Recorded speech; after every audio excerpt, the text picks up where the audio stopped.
another episode of Brandon's Face, the podcast about a playlist. I'm one half of your hosting duo. My name is Jonathan Beardsley, and as always, I'm joined by one of my best friends, fellow music nerd, and titular face of the podcast, Brandon May. Brandon, how you doing, buddy? I am basically amazing today, sir. How are you? I'm fantastic. I'm sorry for dragging you back to the mic after only 1 week away, but the music world is moving fast and we need to keep up. Plus, I'm always looking for an excuse to talk to you about music because it is genuinely one of my favorite things in the world to do. Me too. Before we get started, please like and subscribe to this video on YouTube. And you can also now find us on Instagram at Brandon's Face Pod for more content. So with that out of the way, you ready to get into these singles, Brandon? My man, I've never been more ready. This has been a fun week of music, and I'm actually glad we're jumping on right now. Yeah, I'm actually glad. So let's jump into it. Yeah, well, it's all still fresh in our head. Let's get into it. First up, we have this new song from Flume, Say Nothing, featuring May A. This song is awesome, in my opinion. The video for it is incredible. Please throw that in the show notes. I love the distinct sound Flume has cultivated. It's just instantly recognizable, and it's almost impossible to replicate. Like him or not, no one can make a Flume song except Flume. And no one just uses the sounds that he uses. It's interesting to me. I know his last mixtape sucked, but album mode Flume is different. His new album Palaces drops May 20th. I'm really excited to hear it. What are your thoughts on the first single? Oh man, this is incredible. Back to album Flume, which is, much better than mixtape Flume, apparently. I remember being really excited for that. I remember you and I were texting, oh my God, it dropped. And then I didn't get a chance to listen to it until later in the day. And I mean, I was excited because I like Flume's music, and it was just, bleh. It's hard to get that shit out of my head, but I am excited for this drop. You said it's coming in May? Yeah, May 20th. Fantastic. Yeah, I am excited for this. He posted the artwork and track listing already on social media, so be sure to look at his social media for that. Moving on, we have, we started this month off with just two absolute bangers. Royksop Impossible featuring Allison Goldfrapp. This song is A+, 5 stars, 10 out of 10. It's perfect. After listening to this and the latter, it feels like their new album has potential to be a real classic. Their new album is going to be called Profound Mysteries, and that comes out April 29th.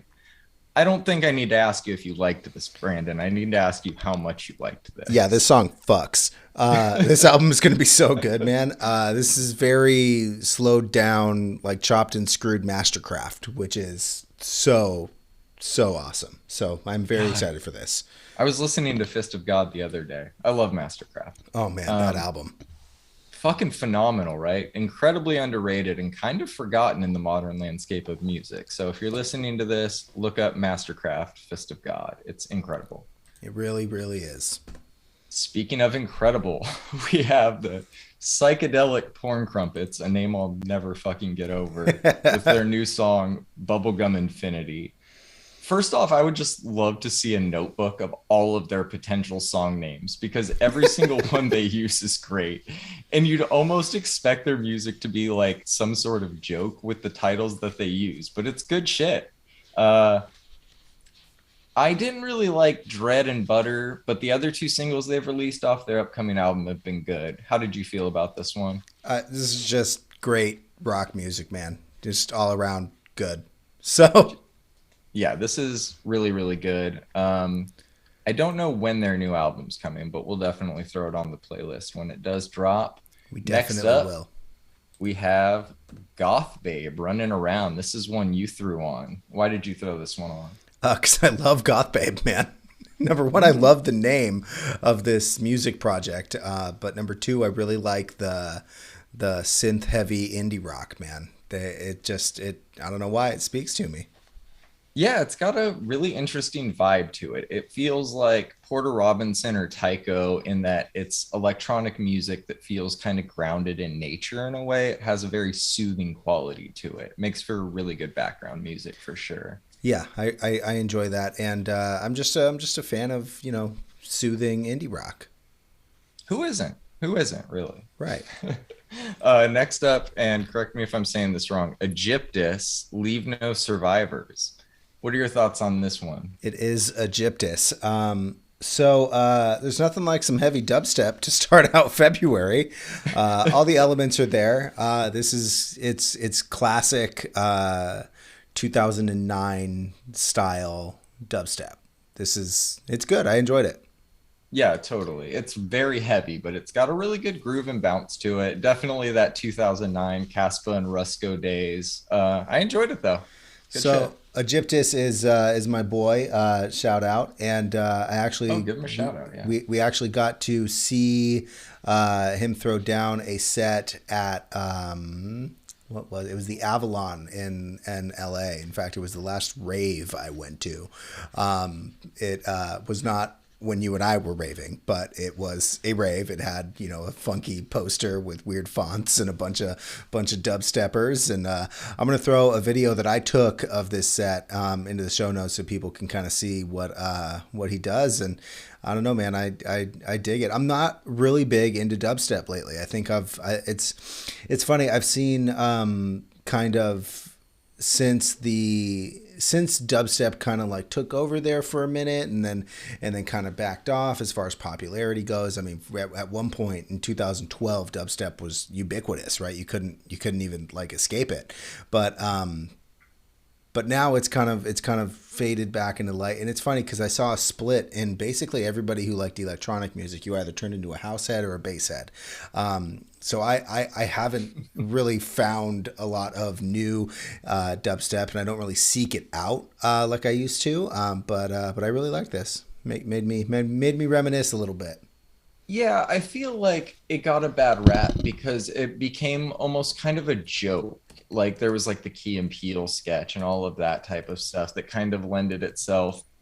And it also just started being like synonymous with like movie trailers for shitty action movies. Like, and it was the Skrillex sound of dubstep, which is like very chaotic, very noisy, and a lot of people argue isn't dubstep at all.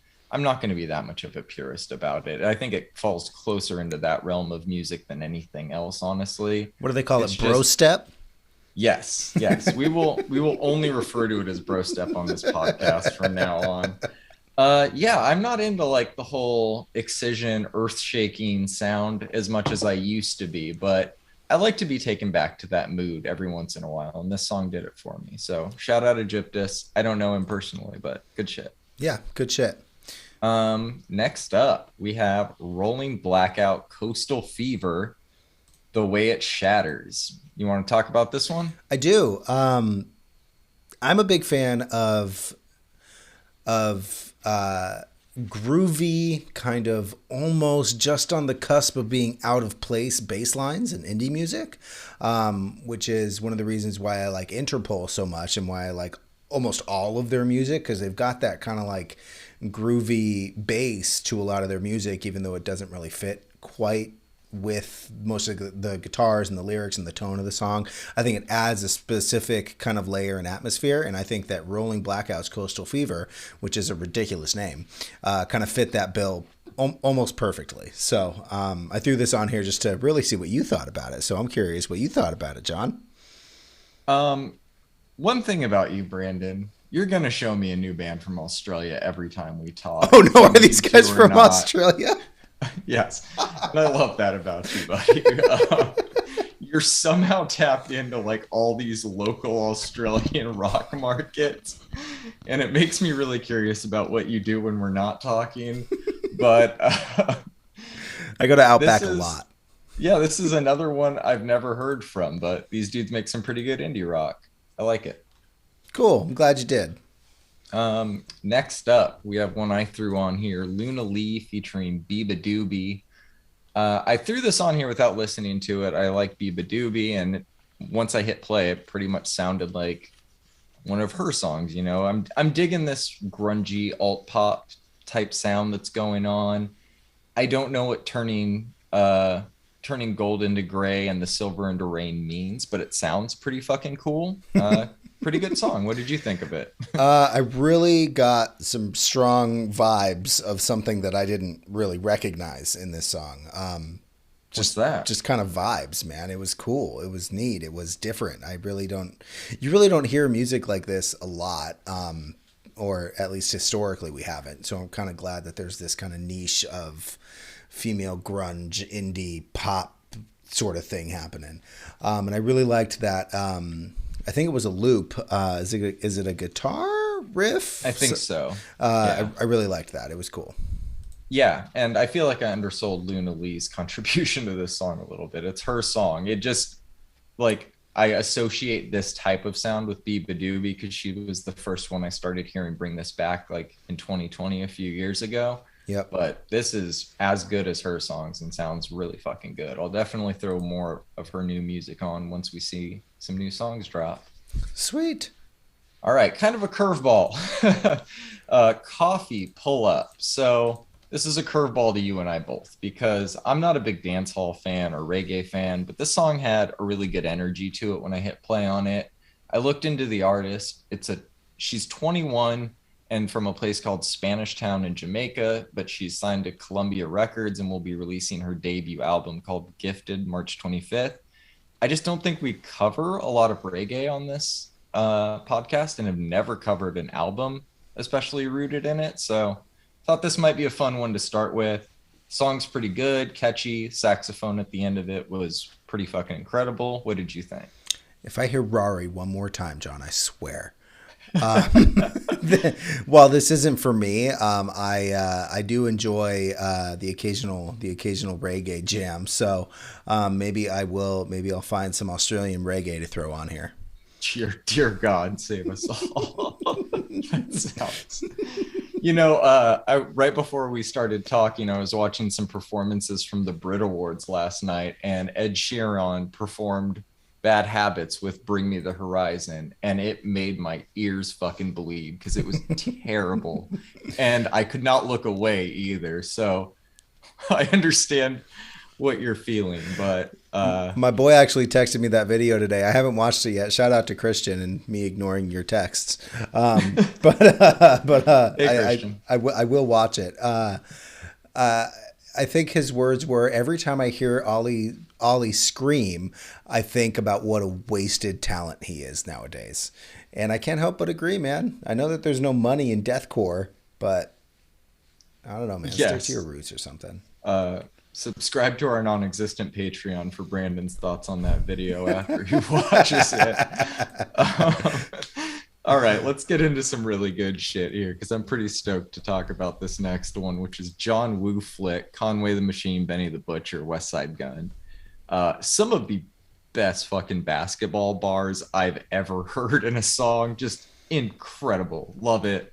I have no criticisms with this one. It has just everything I would expect from these three at this point. I guess I have a question for you. Has Griselda become the new TDE? It's not just that they're the same label. When Kendrick, Schoolboy, J-Rock, and Absol formed Black Hippie and it took TDE to different heights, it did something for hip hop. And I don't know if anything that substantial is going to happen with these three, but in terms of quality and consistency and just overall, like, bar for bar greatness, do you feel like they're approaching that tier of greatness? Because it feels like we're hearing new greats when I heard this song. How did you feel? Well, I don't know, man. Using Wayne Brady as an insult didn't really land for me. But I will say that I really enjoyed this song. Griselda is a very interesting. I like Conway the Machine, but there's just something missing for me, at least, every time I hear him rap. And I think Benny the Butcher really fills in all of those gaps that I think Conway might be creating for me.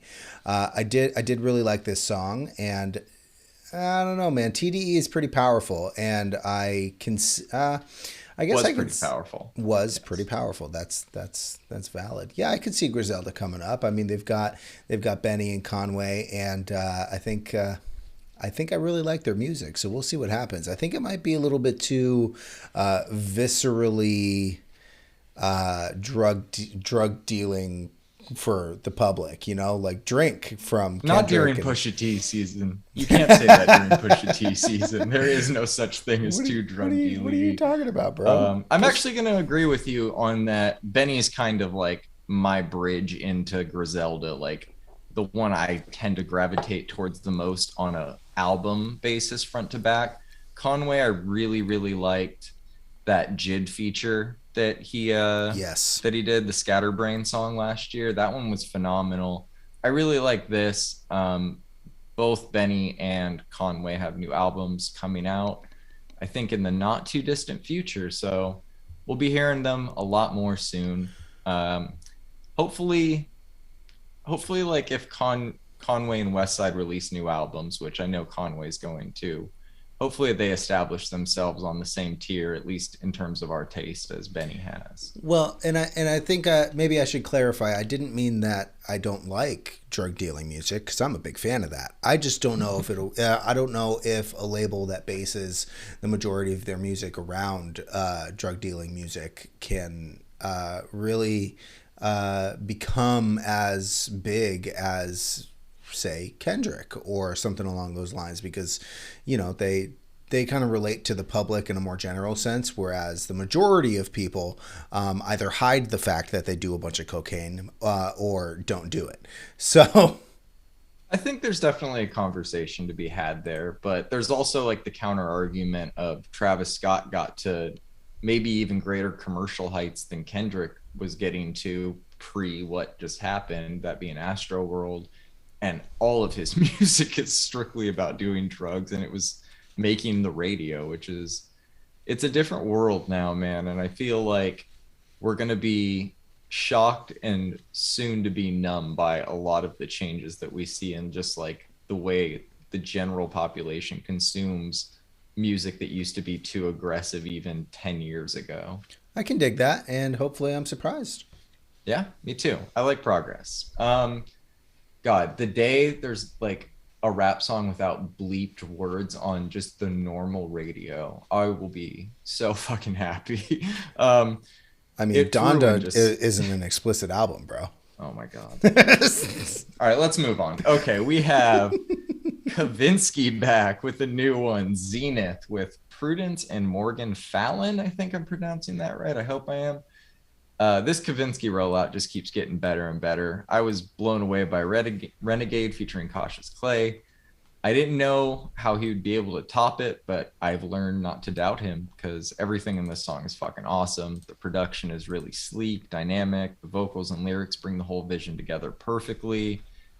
He's announced the new album is going to be called Zenith. So this is the title track, and it drops March 25th. How you feeling about this one? Immaculate guitar, just absolutely immaculate, man. This song is I everything thought you'd it was like a want. saxophone at the end. Sorry to take off. There's a lot of instruments in this, and it's all done very very very well. Yeah, man, slowed down the synth wave to study to, except you'll get distracted by how incredibly polished this sound is. Yeah, it's incredible. I'm very, very excited to hear what new music he's going to deliver on that album because I think it's going to be great. I'm pretty sure Gaspard and those guys are all executive producing, Sebastian, the whole Ed Banger crew. So, you know, it's going to be quality. Yep. All right. Next up, we got Benny, Beach Boy. I've been waiting for some new music from Benny, and this did not disappoint me one bit. Only she can really pull off a hook that'll say, Beach Boy, be my bitch, babe, and make it sound this good. The whole song is just fun, everything about it. I love her music. It's fun to listen to. It's catchy. It doesn't take itself too seriously. Her last two singles have both been great. I think she's announced a new EP coming out like early March. So we'll definitely be catching that. And she's touring this summer. So if she's coming to your city and you like this kind of music, be sure to check her out. What did you think about it? I really liked it. Where do we categorize this? Indie pop? It's fantastic. This is just pop. Yeah. Just pop. Love it. Absolutely fantastic. Like you said, doesn't take itself too seriously, but is still very good music, and I like that. Yeah, I agree. So moving on, we have Kyle Dion, Hazy with Takei Maidza. I'm interested in how you feel about this, if you feel anything at all. All right, so I actually really like this. This is great. I loved the juxtaposition of the heavy bass and the kind of pretty guitar. Takei sounds great, and there's some great harmonies in this sound. You've got me appreciating the nuances in R&B, my man. I appreciate that you're appreciating it, and I see the song getting a lot of love. I really like both of them, but for some reason, this one just isn't connecting with me. I think that the song's a mess when I hear it, and I don't think it's the song. I think it's the mix. It's dark and it emphasizes a lot of the worst parts of the beat. Um, It's Melodically, very it kind of bass heavy. feels like a modern, yeah, it's a very dark mix for such a light song, and I feel like it's kind of evoking that like Nelly Kelly Rowland dilemma type feel, but the mix just isn't delivering the type of song that it is. But I like both of them. Not a bad song. I just didn't like it the way I was hoping I would. Well, maybe we'll get another one. Life's not fucking fair, John. All right, moving on to music that takes itself extremely seriously. Liam Gallagher is back with Everything's Electric. I like this. I haven't really listened to a lot of Liam Gallagher's solo stuff, but he still sounds great. The album doesn't come out till May 27th, so I imagine we'll be getting another single or two before then. But if this is an indication of the sound, I think it'll be good. Are What do you you an think? Oasis or a Blur fan, sir? Oasis. Oasis, really? So you actually took a side. I don't take a side. I think they're both fantastic bands. Hold on. Let me take a step back, I suppose. I'm very mainstream fans of both of them. I like, Wonderwall song too. I'm not deep cuts on either of them. But I Interesting. would say yeah, I'm gonna go Oasis still if I had to pick. It was kind of. I watched a documentary on pop music. I think you did on Netflix too. That very extremely popular television kind of series of dissecting music and pop music. And Hmm. I really had no idea that that was a thing in the '90s where people were like, "Nah, bro, Blur" or "Nah, bro, Oasis," because it doesn't really make sense. I enjoy the Rolling Stones and the Beatles, and people apparently chose sides for those people too. I liked this. It's Oasis. Well, it's Liam Gallagher, but It's Oasis. yeah, right. I mean, I will say that up until this point, I was really loving the rock selection that we have going on this week. So Me too. Yeah, I'm very excited for some of the new albums we got coming up, and we'll talk about some more of them shortly. hell yeah. Um, oh gosh. So this next one, YG Scared Money featuring J. Cole and Moneybagg Yo. I added this without listening to it because I saw J. Cole and he's been on a pretty good run lately, especially after the Benny feature. But I instantly regretted throwing this song on once I fucking heard it. It is so far from my type of rap music, and I honestly can't even get through it. It's terrible. What did you think? Basically, anything that Moneybagg Yo is on, I dislike. Except apparently this song. I liked. I actually liked this song. Not in like a sonically music like it's peak music or anything, but it was entertaining the two times I listened to it. I really liked the beat. I it's one of those guilty pleasures where it's like You if I want, liked the beat? I did. The beat is garbage, Brandon. It's all garbage, John. All of this style of trap music is garbage, Okay, but this fair. is at the very Fair. least done well. And I did like J. Cole's verse because he has been on a roll lately. But yeah, man, it's kind of like, and we're gonna get into it a little later, but and probably actually with the next song, but it's like Lil Baby. His music is awful, and it's not real like music, but it's a guilty pleasure of mine, bro. I throw him on every once in a while. I've been scared of you catching me listening to Lil Baby actually, but it's not all the time, and it's only when I want to, when I want to hear some trap music without really caring about what I'm listening to. I understand what you're saying and I respect your point of view. Let's move on to the next song Let's because do it. it all kind of relates to this. So next up, it's Nicki Minaj. Do we have a problem with Little Baby? First of all, why do you think our differences are going to come into play with this? Uh, I don't know. So I I wouldn't consider myself a Nicki Minaj fan, but I do think she's arguably one of the best female rappers of all time. I never really liked any of her albums as a whole, but I usually like a few tracks. All of that aside, I did not enjoy this track at all. I feel like she's trend chasing a bit. And this is actually, I will admit, one of Little Baby's better verses that I've heard so far, but I still wouldn't say it's anything near great or anything I would want to go back and listen to. I honestly just like her rapping, and it feels like she's doing very little of that on this song. We'll see where she goes from here. But what was your thoughts on this song? Well, for some reason, I seriously doubt that Nicki Minaj has a shooter. Also, I like Juice World, I do, but hearing his name in the same line as Tupac is, in my opinion, a little disrespectful. He's an okay rapper. He's not anything near what Tupac was, or even with Tupac's reach and popularity. Juice World is not even same stratosphere. Not even same. You don't have to convince me of that. It's one. Crazy. So I think you like Lil Baby's verse here because it's not drenched in auto-tune like the majority of his music is. I actually was able to hear him enunciate in this song. Look, man, I didn't hate this, but it's not good music, and I definitely won't be revisiting it. But it is what it is. I'm not a huge Nicki fan. I can respect that she is a good rapper, and I really just don't like her music. I don't know. Maybe it's her voice or something. It's not my jam. I'm definitely not going to die on the hill trying to defend her or her music. I think it's a terrible hill to die on.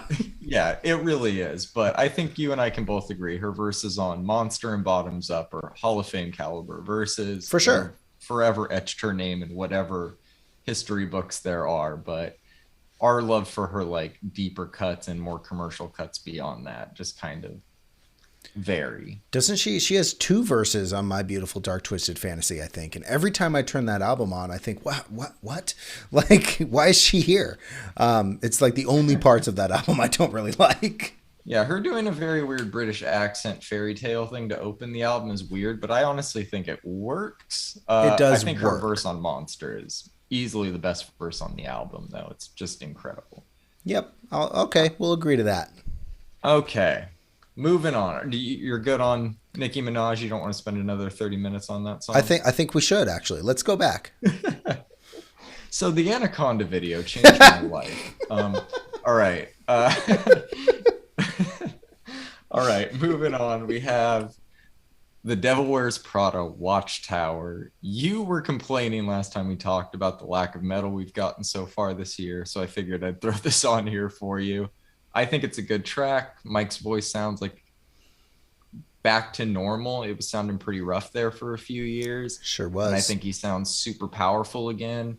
I think this is part of a new album rollout. We'll see. How did you like it? This is a great single. I really like the choice to use synths on the back half of this song.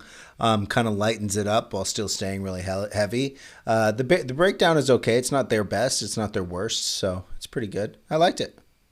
I haven't been to a metal tour in so long, but if Under Oath and Devil Wears Prada were to do a co-headline thing, I would consider going because that sounds incredible. That would be crazy. The last metal show I went to was Aftershock Festival, but I don't really consider all of that metal because, I mean, Blink-182 headlined and Bring Me the Horizon played. So the last real metal show I went to was Cannibal Corpse and Morbid Angel co-headline, and oh boy, that was a metal show. Aftershock was in Sacramento, correct? It sure was. Yes, where I grew up. So I knew the type of people that were also in that crowd. And they are suspicious types, to say the kindest. All right, let's move on to the most wholesome type of person there fucking is. John Legend, Tomorrow, featuring Nas and Florian Picasso, who I don't know if I heard on this song. This would have been a hit if it came out in the mid-2000s. Yep. It's weird not hearing Nas on a Hit Boy beat after the last 2 years. Right? I don't know. John Legend just kind of bores me. He's good, but he's just always bored me. This feels like cool music that a youth pastor would listen to or something like that. I don't know how else to describe it. How did you feel about it? I feel like you're wrong, bro. I think the Nas verse is incredible. I think John Legend's voice is absolutely fantastic and beautiful. We've got strings, we've got piano, we've got a beat, we've got John Legend, we've got Nas. This is a hit, bro. Yep. The guy that wears New Balances likes John Legend. Why am I not surprised? I've got a fun story about John Legend. We were going to Coachella, and my mother-in-law, my now mother-in-law, had an extra ticket, and we invited our roommate at the time, and he goes, "No, I'm good. Tell me when John Legend plays Coachella." Well, fun fact, that day we were going to go see Benny Benassi, and guess who shows up to do a song with him? Oh my God. John fucking Legend. Oh man, Oh I never my let him live it God. down. That's incredible. Life just works out the best. It's a great story, man. That's incredible. I love it. All right. You ready to move on from John Legend? I'm ready, bro. All Hold right. on, let me slip my New Balances off. God, they're slides. Russ, Handsomer is our next song. This is one that just lives rent free in my brain 24 hours a day for some reason since I heard it. The melody is catchy, the beat slaps. It's an all gas, no brakes song. I fuck with it. How'd you feel about it? He's got such a great flow, dude. Really, really just a great flow. I loved this. This is the second song this week, though, that has mentioned Balenciaga, and I have to say they're using their marketing dollars effectively, I think. Oh, for sure. Yeah, second song we've covered that said Balenciaga. God only knows how many like mumble rap bullshit songs said it that we haven't covered. Right, right. We need to get a piece of that money. Balenciaga, Balenciaga. All right, hopefully that does it. That's got to do it. Yeah, this is the type of song that sounds like it was made in like 4 hours, which is what I think I really love about it. But like you said, his flow just really ties it together and it's one of those head nodding songs. I really like that about it. Yeah, I enjoyed it. All right, next up, Jesus Christ. Okay, Pusha T, Diet Coke. So, Mother of God. This is exactly what I was hoping for. Pusha T has returned with what I'm going to say is a certified classic song. Some people want Pusha T to rap about more than Coke. I call those people idiots. The man is an artist when it comes to rapping about Coke. One of my favorite authors, Shea Serrano, recently replied to a tweet asking if Pusha T is the best Coke rapper of all time, who was number two? To which Shea Serrano replied, Pusha T again. And then and that really just says like anything better than I ever could. This track is produced by 88 Keys and Kanye West, aka Yazos, I guess is what he's going by. Let's now. go. That's actually pretty funny. I'll give It's him that. great, bro. Which is just fucking hilarious. 88 Keys said in a recent live video that this beat was made 18 years ago. I'm glad it finally saw the light of day because it's really fucking good. I was reading some of the conversation about this on Twitter, and people were speculating who the beat like might have been for. And I guess if it was around 2004, there's a possibility it would have been for Lloyd Banks, which kind of makes sense for the sound of it, and that would have been really, really fucking good to hear. Yeah, that would have been great. This one rips, yeah. Either way, I just love conversations like this about music, like speculative ones. How did you feel about the song? Wow. This is so good, man. It's Push at his best, bro. There's not a lot of bass in the beat, which kind of threw me off at that first time. And then there's that Fat Joe sample that he uses throughout the song. Some people are saying that it distracted them, but I didn't see that. I didn't hear that. It didn't like distract me from anything that Push was saying or doing. Yeah, man. I mean, he's a cocaine rapper. What else does anybody want, bro? Yeah. There's what is he gonna start rapping about Raris or something? Come on now. You want to hear the word Rari again, Brandon? There's some fun comments though. One of them said, Pusha T sold 1 ounce of coke 14 years ago, and he's never stopped chasing that high. I don't really care if he's not a coke dealer right now. Fuck it, whatever. Let's go. Like, did you look up if that person was Drake? It probably was. Drake just in a dark room, only lit by his laptop screen, crying. You know. Go take care of your son, Drake. Jesus Christ. All right. Next up, we have Alt J, the actor. Can they just make a whole new record about cocaine? Because this is my favorite of the singles they've released so far, which I think I said last month too. So either Yeah. they're getting better or they're just wearing me down. What do you think? Uh, Fuck, dude, I love this band. I'm a little perplexed why you don't like them, but it got me thinking about other people that I've heard who really like Alt J, and conversations that ensued. So I was introduced to Alt J back in the party days. So I want to say 2011, 12 ish, and it's funny because you'd hear people talking about, oh, I love this band. This sound is awesome. And then some people are like, what the fuck is this? And I think it's one of those love or hate things. And I think you might be coming around, but I think you're forcing yourself a little bit, and that's okay. You don't have to if you're not a big if you're not a big fan of them. But I really like Alt J. I own all three of their vinyls. I just got a sipping notification for their new album that's releasing on Friday. I'm a big fan. I like this song. I think this is my favorite of the singles from this rollout. At least on the couple of listens that I had with this song, and I'm excited for the album to drop, and I'm excited to hear your thoughts about a full Alt J album. Oh, Putting all of these singles in context, because I'm gonna make you listen to it, just like I did the Corn yep. one that we're gonna talk about. I will have 2,000 words on your desk by Monday, Brandon. Thank you. Thank you. All right, next up, we have another album that I'm really looking forward to, Spoon, with their new single, My Babe. I like it. Definitely more of a slow burn than the other singles. All three singles they've released so far up from the new album are great. I'm just really excited to hear it at this point. You have any Yeah, thoughts? I'm just excited for the project. I think Spoon always does that, where they throw a couple of slow jams into their I guess faster indie music. But I'm excited for Yeah. this. This is good rock, man. Yeah, I mean, it's not even like a ballad or anything like that. It's definitely got something there. It's just slower in comparison to what they'd been releasing before. Right. All right, man. This next one threw me for a loop. So we got a new one from Odessa after 4 years away. The Last Goodbye featuring Betty Lavette. You want to go first on this? Uh, I really liked this one, man. I like Odessa's music. It's a little different than what we're used to, and I think that's because the addition of this vocalist kind of I don't know, maybe they tailored the sound specifically for her voice or something along those lines. But I'm an Odessa fan in and out. So let's go. If this is an album rollout, I'm excited. If it's not, whatever. At least we got new Odessa. Yeah, I don't know if you remember, but you actually were the one that showed me Odessa and your old apartment in Palm Desert years and years ago one day. And I've been like keeping an eye on them ever since, but they've been I'm proud of quiet that. for a while. This one is great. I really like this. I think it definitely has more of like a Alice in Wonderland or Flume kind of feel to it at times, like the texture of the synths, the way the song builds, but it's still got that classic house vocals and tempo to it.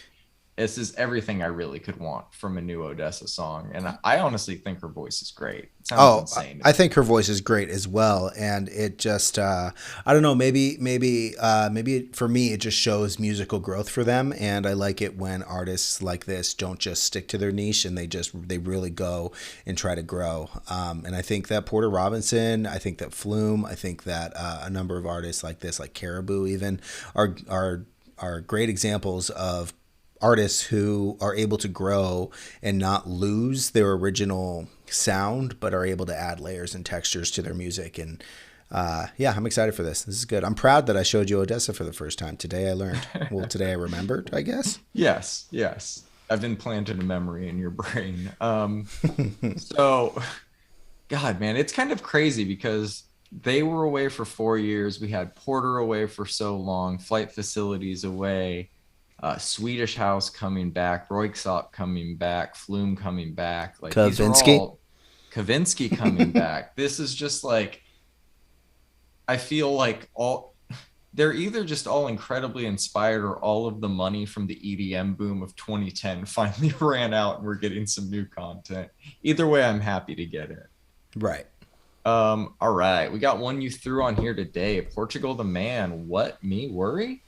I've only listened to this track once, but I'm digging it so far. It's got a really good groove to it. Lyrics are catchy, and his voice is great as always. What were your thoughts? I think Portugal the Man is one of the most underrated bands of the last decade. They are absolutely incredible. They put out I believe they called it the Oregon Sessions, or the Oregon Mixtape or something like that. I think it was last year or the year before. Where they, there was some rough demos of their old songs. It's like a studio session album. It's really good. They had the one hit, which I forget the name. It's like my least favorite song on that album. But I remember an interview with Jason Bentley where he was like, "Man, how does it feel to be, like finally hit this record high after 6 years?" And the lead singer goes, "It's our get rich slow scheme." And I mean, just to show you how really severely underrated they are opening for Alt J on Alt J's tour, and that to me is just criminal. Coming from a fan of Alt J. The single is for an upcoming album they announced today in June, and is when it's going to drop, and I am very excited for this. Fun fact, I thought they were a scene band for like 6 years, like Screamo or something before I listened to them and I always confused them also with As Tall as Lions. It's kind of an obscure emo band that not a lot of people might remember. What a name. Yeah, it was just their name always like associated with them with that, but on their own they're fantastic. I think, are you talking about Feel It Still is the Feel big It song Still, that that's they the have? one. Yeah, everybody Yeah. everybody who walks into a CVS 3 years ago knew that song. 4 years ago, Yes. 5 years ago now, Oh, something like that. to this day. To this day, my friend. Which, honestly, good for them, bro. I'm sure they're making really good money, but I hope so. they are severely underrated. If anybody's listening to this, and John, you should do this too. Listen to the what is it? The Satanic Satanist. It's my favorite album by theirs. It's a 10 out of 10 album. There's no skips on that album for me. I'll throw it on my listen to next. It's a good one. Fuck yeah. It took me a long time to find a decently priced copy of it, and I think I paid $50 for a used copy. That's how much I really wanted it. So I don't blame you. That's a killer one. And I'll text you what I think of that one after I give it a listen. do it. All right. You ready to move on to some albums? My man, I have never been more ready. Let's go. All right. We got Saba, Few Good Things. So I've been anticipating this album since the rollout for it started, getting more and more hyped with each single he released. And after all of that, I think it lived up to the hype. A lot of his previous music was lyrically rooted in like the trauma of his past, and rather than just like rehashing the same stories and feelings, he tapped into other parts of his emotional spectrum to make an album that is about so much more than just trauma. But that doesn't mean it's all happy either. This is a really complex album, lyrically, musically, and conceptually. I've listened to it front to back maybe 3 times, so I'm still processing it myself. What I've taken away from it so far, though, is just how much he's grown as an artist since debuting. He's always had a really sharp mind and diverse flow, but now he has like this fucking Swiss Army knife of skills, and he can make introspective shit that makes you think. He can make fucking bangers that'll get you super hype, and he can just make shit that'll make you feel good. I think this is definitely his best work to date. I gave it an 8 out of 10. Stop That's my favorite, but there's like One Way is definitely growing on me as another favorite. How did you feel about it? Oh man, this is an instant classic for me. I wasn't actually prepared for how much I liked this album. I I'm just gonna spoil it. I gave it a 9. It would have been a 10 if it had given me like all of the chills that Good Kid, Mad City does, or some of the emotions that some of my other favorite rap albums do. But this is fantastic, bro.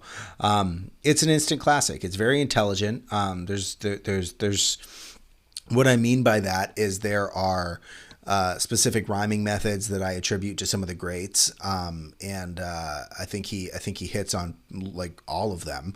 The way that he is able to switch his flow up for whenever he needs it. I think we've got like 6 or 7 different flows on this. I've listened to this album every day since it dropped. It is like Same. front to back. It is very very good. There were some really great singles for this drop, but I think it really shines on the deep cuts, man. One Way is just fantastic, and every verse kind of trails into the chorus is really, really awesome. Still is also really fantastic. I love the Smino verse, and Six Lax chorus fits really well. If I Had a Dollar is really refreshing to hear. Everybody fails, and a lot of rap nowadays is talking about, is really just arrogant, which sells. Don't get me wrong. I get it. People are gonna put out what sells, but I think it was J. Cole who said, rap about you being broke, dude. At least I can respect that if you're not rich. You know what I'm saying? Yeah. And then, yeah, man, this is just refreshing. It's an instant classic. It's highly enjoyable. It's poignant. It's reflective. It made me reflect on a lot of things. It's just a beautiful, beautiful hip hop album. And I couldn't pick a standout. There's Still One Way, Dude, One Way, I Stop know. That. Even If I Had a Dollar. There's just every song. There's no skips on this. I think in terms of my second most played song behind Stop That, it's the interlude called Circus. Like It's so there is good. no skips. Yeah, it's fantastic. He's got so many different shades to him too. Like you listen to a song like that comes after a banger like Survivor's Guilt that goes into like this. I don't even like Fearmonger's its own type of sound altogether. Like Right. the way this album bounces from one thing to another while all keeping this consistent tone is just really impressive. Mareba's voice on A Simpler Time. I mean, I restart this album from the top every time I listen to it because it is very good, and I really really enjoyed it. Please throw Sandstorm by Mariba featuring Jid on your listen to next because that Sandstorm by Darude. yes. Yeah, I think we're both in agreement on this. I won't argue with you that it's an instant classic. Fucking great work, Saba. This shit is incredible. I heard a lot of flows that kept reminding me of Kendrick, and I'm very excited to see where this takes Saba, both career wise and future project wise. I'm excited to see. Me too. I'm a huge fan of this. Thank you for showing me who Saba was, because without this playlist and without this podcast, I would have no fucking clue who this person was. So thank you. That's why we do this, buddy. You're welcome. Yes, sir. All right. So, are you ready to move on to some Animal Collective? I'm ready. Let's go. All right. So, Animal Collective dropped a new album last week, Time Skiffs. What sort of modern hippie shit is this, Brandon? So, I was introduced to Animal Collective by a good man named Irving. Shout out to Irving. I didn't know what to expect. I was tripping at this festival, and my buddy was like, "You got to see this show," and I was like, "I don't even know who this person is." Well, wow, it was incredible. So what kind of hippie shit is this? It's some weird music, bro. And I'll give you that. It's really weird. But I think it's weird in the best way, John. I think it's weird in the best way. It's weird, it's funky in kind of like an offbeat way, and I mean funky in the literal like funk sense. Like you get some real funky bass lines in here, and they just have a way of creating atmosphere that's just different than most bands, bro. I rarely seek out their music, and it's really I only really listen to it when I'm in the mood, which is rare, probably once a year, like if that. Which is kind of weird for me also because I kind of feel like music puts me in specific moods, but I got to be in the mood for this. And I don't know, man. I think this is a great project. It's a good collection of songs. I gave it a 7. It's not going to hit my albums of the year, but it's a good album. I think my standout was Prester John. Interesting. Okay, so if you only listen to it once a year, man, it probably had no shot with me. Let me see. I knew this. So I found some of the instrumentation interesting, but it's just not my taste. And I don't mean to offend Irving. I know he has fantastic taste. It just doesn't align with me on this band, I guess. Uh, I don't have a lot of good things to say about this record or the group. I think at its best, it vaguely reminds me of the Doors at times, but that's kind of a reach. Uh, I You don't have to like it, bro. If you don't, I know I get it. I understand I it's just don't weird. like the sonic landscape of the music, and that I was trying to find the right way to articulate it, I suppose. You know what it reminds me of? It reminds me of that scene in a Goofy movie where Goofy and Max are driving and the like sounds of the road create an instrumental and they start doing the song over it. It's that, but there's no power line concert at the end of the trip. Like I don't know. This just is not good music, and you, Irving, and Pitchfork cannot convince me that it is. I give it a Did 4 out of Pitchfork write some 10. shit about this? I think they gave it their best new music tag. Oh my god. I like it. Yeah. It's not that though. Uh, I get it. Car Keys was my favorite song. Royal and Desire wasn't bad either, but not one I'll be revisiting. That's fair. And again, I probably won't revisit it all year, but I wanted to listen to it and I wasn't going to listen to it alone. I wanted to make sure that you knew how weird of music I was listening Yeah, to this year. So, of course. I That's why we do this, man. We drag each other into the trenches. what'd you rate it? Oh, I rated it a 4 out of 10. All right. I'll Yeah. take it. Yeah. No, it takes some musicianship to do what they did. I just don't like it. Fair. Super fair. Uh, all Objective. Thank right. you.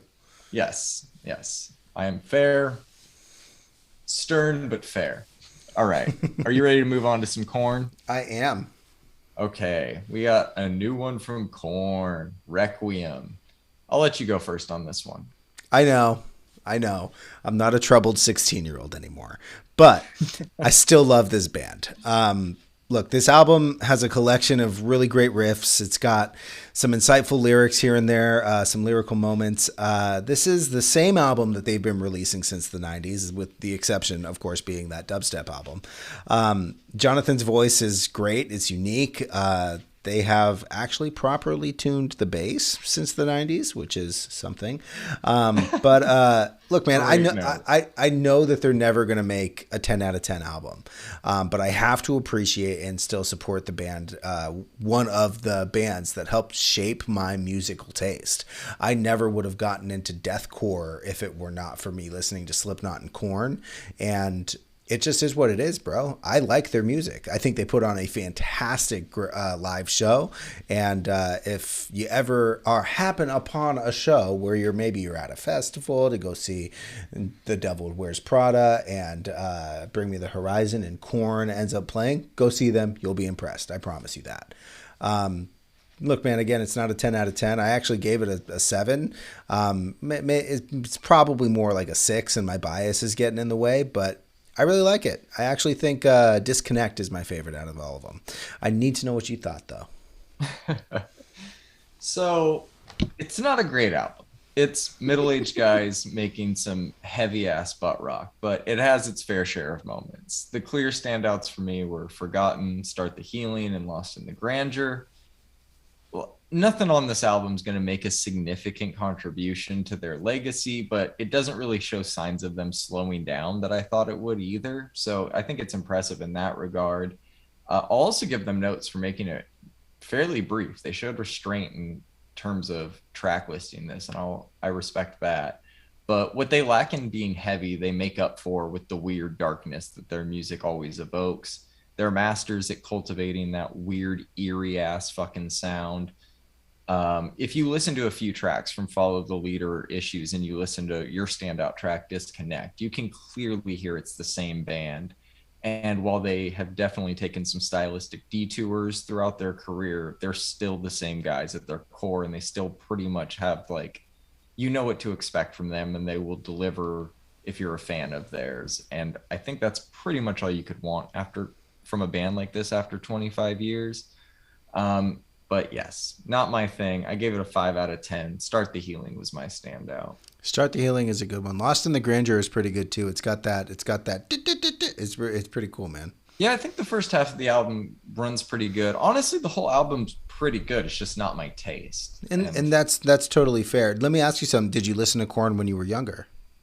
so I was more of a Linkin Park guy. Yep. I got more, which might be why I gravitated to screamo more than metal. I don't Yeah. know.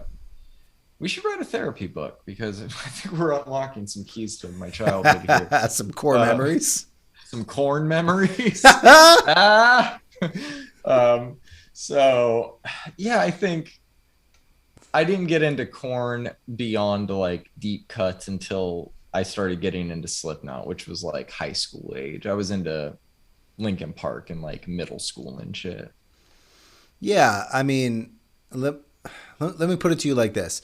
Um, I would not have developed my taste for the heavier side of music without this. And listening to Slipknot and Korn, it really, I mean, the first metal album that I heard front to back was my buddy handed me a copy of a scratched, burned CD of Iowa by Slipknot, and I mean, bro, it completely changed the way I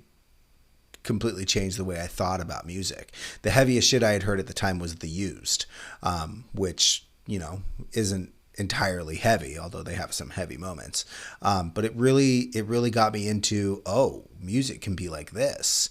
And then I found Korn, and then I found, and then I really wanted to dive into the heavier stuff, and that's why I still listen to Cannibal Corpse, is because I discovered them when I was 13, trolling around YouTube and LimeWire for music that was heavy like this, and it really kind of unlocked a lot of great times, a lot of great memories, a lot of great albums, and so I'm gonna sit here and respect the shit out of Korn for what they've done and their contribution to the music scene, and yeah, man, that's just kind of where I stand with Korn, and I'm glad you didn't hate it, because I don't think you hated it. I Gave it a 5 out of 10. It wasn't bad. Yeah. So yeah, it's interesting. Thanks for listening to it, bro. Of course, of course. So, pretty brief episode this week. I guess we'll wrap up with what we have coming up, which I think this Friday we're going to have Ravina, Asha's Awakening, Spoon, Lucifer on the Sofa, and you said Alt J's dropping this Friday as well. I believe so. Damn, lot to look forward to. Yeah. All right. Well, this was fun, man. I can't wait to talk to you again. Same. Have a great night, buddy. Peace. Music by Anthony Reeder. Music by Anthony Reeder. Shout out to Anthony. Thanks, man. Peace. Peace.